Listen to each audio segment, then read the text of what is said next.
बारिश की हल्की बूंदें उस पुराने कॉलेज हॉस्टल के चारों ओर गिर रही थीं। रात के अंधेरे में वह जर्जर इमारत एक रहस्यमय खामोशी ओढ़े खड़ी थी। गेट से पानी की बूंदें टपक रही थीं और अचानक बिजली की चमक में हॉस्टल ब्लॉक बी की पुरानी धुंधली नेम प्लेट चमक उठी। दूर कहीं कुत्तों के भौंकने की आवाज और बादलों की हल्की गड़गड़ाहट। इस माहौल में हर कोई यही सोचता है, क्या सच में इस हॉस्टल की दीवारों के पीछे कोई डरावनी कहानी छुपी है? हर कॉलेज में कोई ना कोई ऐसी कहानी होती है जिसे सुनकर छात्र डर जाते हैं, लेकिन इस हॉस्टल का रहस्य कुछ अलग ही है। यहाँ के सीनियर्स कहते हैं, रूम नंबर 13 मत जाना, वहां कोई है। और ये कहते कहते उनकी आंखों में अजीब सा डर झलक जाता है। अगर कोई उस रास्ते पर गलती से भी चला जाए तो उसकी रूह कांप जाती है। अगले ही पल माहौल बदलता है। हॉस्टल के ऑफिस में दिन की हल्की रोशनी है। रोहित और अर्जुन नए दाखिले के लिए फॉर्म भर रहे हैं। पीछे वार्डन पुरानी फाइलों के पन्ने पलटता है, मानो कोई गहरे राज की तलाश कर रहा हो। अर्जुन मुस्कुराते हुए रोहित से कहता है, भाई सुना है रूम 30 में भूत रहता है, तू हीरो बनेगा वहां रह के। रोहित बेहद आत्मविश्वास से जवाब देता है, भूत वूत कुछ नहीं होता, सब सीनियर्स की डराने की चाल है। लेकिन वार्डन का चेहरा अचानक गंभीर हो जाता है। वह धीरे से कहता है, बेटा रात को दरवाजा बंद रखना, अंदर कोई आए या आवाज दे मत खोलना। उसकी आवाज में एक डर छुपा है जिसे रोहित और अर्जुन समझ नहीं पाते। रात होते ही हॉस्टल के गलियारे सुनसान हो जाते हैं। दरवाजे की जोरदार आवाज के साथ सब कुछ शांत हो जाता है। रूम 13 में रोहित पहली रात है। कमरा बहुत पुराना है, दीवारों पर अजीब से गहरे दाग हैं, पंखा चरमराता है और हर कोने में एक अजनबी ठंडक है। रोहित किताब पढ़ने की कोशिश करता है, लेकिन बार बार लाइट की फ्लिकरिंग उसकी एकाग्रता तोड़ देती है। अचानक उसे लगता है जैसे कोई फुसफुसा रहा है, हेल्प मी। कमरे की हवा धीरे धीरे और ठंडी होती जाती है। रोहित का दिल जोर जोर से धड़कने लगता है। उसे महसूस होता है कि उसके पीछे कोई खड़ा है। वह घबराकर पूछता है, कौन है वहां? तभी कुर्सी अपने आप हिल जाती है और जोरदार आवाज के साथ गिर जाती है। रोहित डर के मारे सन्न रह जाता है। कमरे में रखी मोमबत्ती अचानक बुझ जाती है और हर तरफ अंधेरा छा जाता है। अगली सुबह रोहित कैफेटेरिया में थका हुआ बैठा है। अर्जुन के चेहरे पर मजाकिया मुस्कान है। वह पूछता है, भाई आज ठीक से सोया? रोहित जवाब देता है, नहीं, कुछ है उस कमरे में। इस जवाब में डर साफ झलकता है। कभी कभी डर सिर्फ सपनों में नहीं आता, वह साथ रहने लगता है। रात फिर से आती है। रूम 13 का माहौल और भी डरावना हो गया है। रोहित गहरी नींद में है, लेकिन उसके चेहरे पर पसीना है। कमरे की दीवार पर एक अजीब सी परछाई चलती है। अचानक किसी लड़की के रोने की आवाज कमरे की खामोशी को चीर देती है। हॉस्टल के बाकी कमरे शांत हैं, लेकिन रूम 13 में कोई अनदेखा दर्द घुल रहा है। रोहित अचानक उठकर सामने लगे शीशे में देखता है। उसे शीशे में एक लड़की की झलक दिखती है। उसका चेहरा जला हुआ, आंखें खाली और डरावनी। एक अजनबी आवाज गूंजती है, तू यहाँ क्यों आया है? रोहित डर के मारे चिल्लाता है और शीशा तोड़ देता है। शीशे के टूटने की आवाज और उसकी चीख पूरे हॉस्टल में गूंज जाती है। एक सफेद चमक के बाद सब कुछ शांत हो जाता है। सुबह होते ही कमरे की दीवार पर खून से लिखा है, अब मैं जाग गई हूं। अर्जुन कमरे में आता है और ये देखकर डर से कांप उठता है। वह घबराकर पूछता है, हे भगवान, ये सब किसने किया? वार्डन भी घबराए हुए अंदर आता है। उसकी आवाज में कंपी है, मैंने कहा था उस कमरे में मत रहो।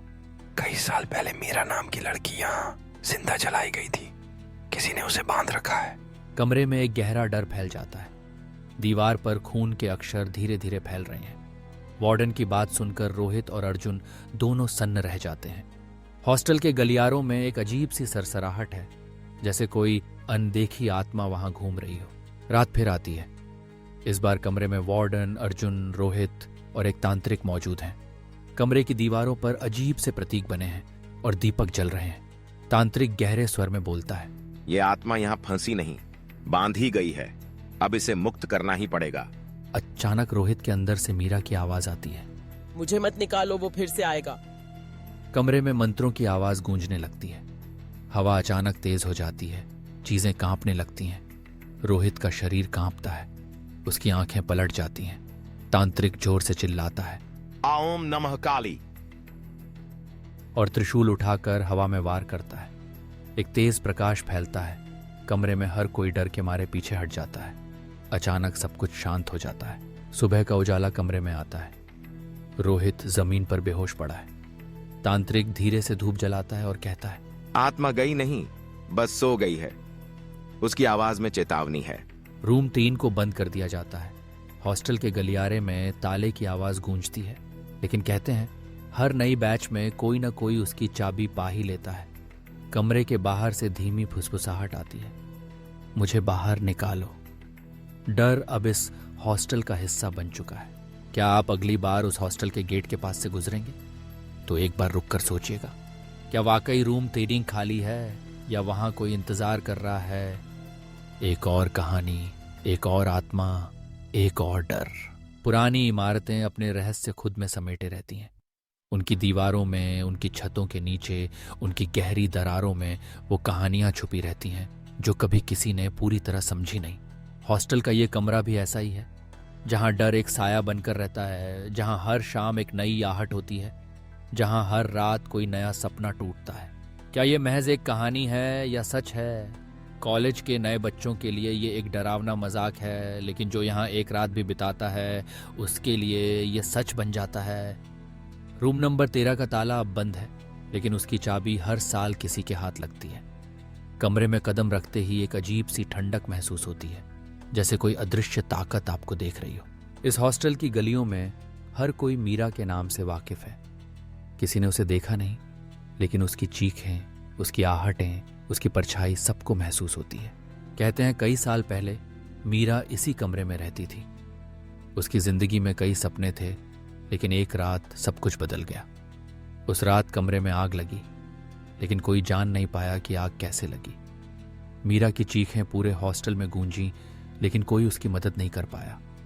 उसके बाद से कमरे में अजीब घटनाएं होने लगीं। कभी दरवाजे अपने आप खुलते, कभी दीवारों पर खून के निशान बनते, कभी रात को किसी के रोने की आवाज आती। रूम 3 अब एक डरावना प्रतीक बन चुका है। सीनियर्स नए बच्चों को डराते हैं, लेकिन डराने के पीछे एक सच्चाई छुपी है। आत्मा आज भी वहां है। हर रात कोई ना कोई कमरे में आवाजें सुनता है। कभी कभी तो मोमबत्ती अपने आप बुझ जाती है, कभी खिड़की से कोई परछाई अंदर आती दिखती है। कई बार तो रात को पंखा अपने आप बंद हो जाता है और कमरे की हवा अचानक ठंडी हो जाती है। कई छात्रों ने कमरे में अजीब सपने देखे हैं।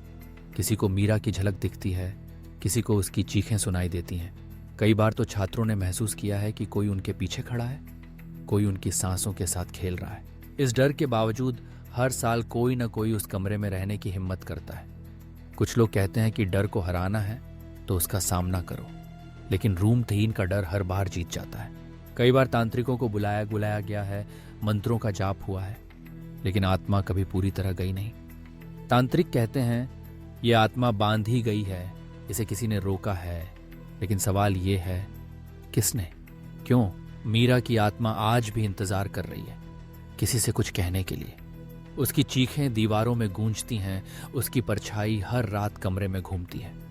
कमरे की दीवारों पर कभी कभी खून के निशान बन जाते हैं, कभी कभी शीशे में उसका चेहरा दिख जाता है। कुछ लोग कहते हैं कि मीरा की आत्मा बस सो गई है, लेकिन एक दिन कोई ना कोई उसकी चाबी खोज ही लेता है और फिर कहानी दोबारा शुरू हो जाती है।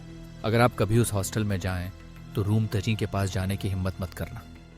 कहते हैं वहां डर छुपा बैठा है, वहां एक कहानी है जो हमेशा अधूरी रहेगी।